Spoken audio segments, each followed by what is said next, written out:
Venezuela is counting its death. In the aftermath of the US strikes, Venezuelan officials and humanitarian monitors say that the death toll has risen to at least 80 people.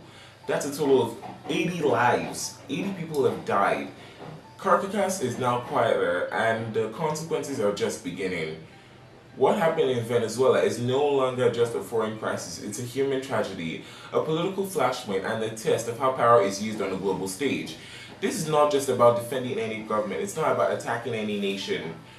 It's about understanding how force was used by both nations, mostly the American nation, why it was used, and what it may cost.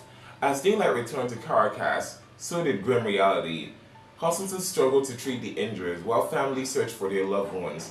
Entire neighborhoods were left shaken and damaged and afraid because of the recent strikes that were taken by the US. Among the dead were civilians, members of the Venezuelan security forces. No matter the politics, only truth that remains unchanged is that people are dead and every military strike cost a human. And once lives are lost, they can't be brought back. Justifications grow harder and not easier.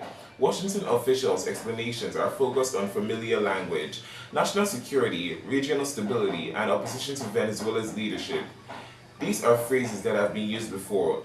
They are designed to sound measured, strategic, controlled, but behind the official statements, there are a lot of things that people don't know. A report have began to surface, suggesting something more personal. According to multiple commendations, there are a lot of political insiders. Former President Donald Trump was reportedly angered by public footage of Nicolas Maduro's dancing, which is reportedly the reason as to why he struck. Dancing, interpreted by Trump according to those reports as a defiance, mockery, and disrespect. It is important to be clear, there is no official document stating that dancing alone triggered the military action, but the report suggests that it may have contributed to the emotional escalation in an already volatile moment. So that is the reported alleged reason for the strikings. If true, this raises serious questions. How much emotion should influence the decision of a war? How much symbolism is enough just to justify force? In global politics, image matters. Leaders communicate through power and not just weapons, but through posture and symbolism and public behavior. What one side sees as resilience, another side might see as provocation. Supporters framed Maduro's actions as confidence, critics framed it as mockery, and according to reports, Trump reportedly saw them as a challenge. History shows this pattern clearly. Received humiliation has ignited conflicts before. When force is used to send a message, the danger is not that the message is ignored, but that it's misunderstood. The strikes themselves were described as a swift and overwhelming military action.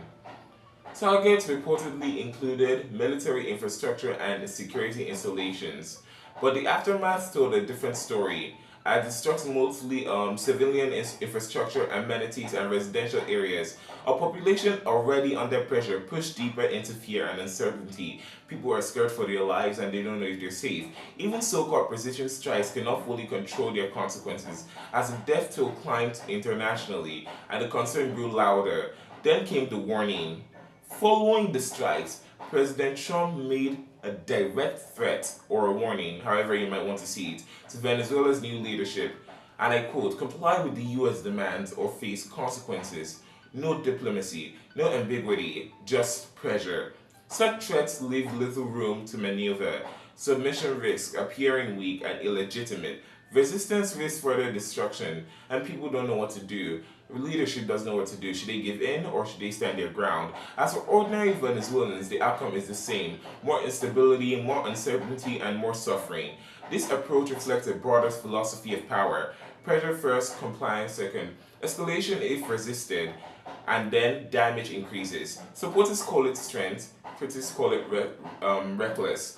When military action appears tied to personal offense, symbolism of image, of policy becomes unpredictable.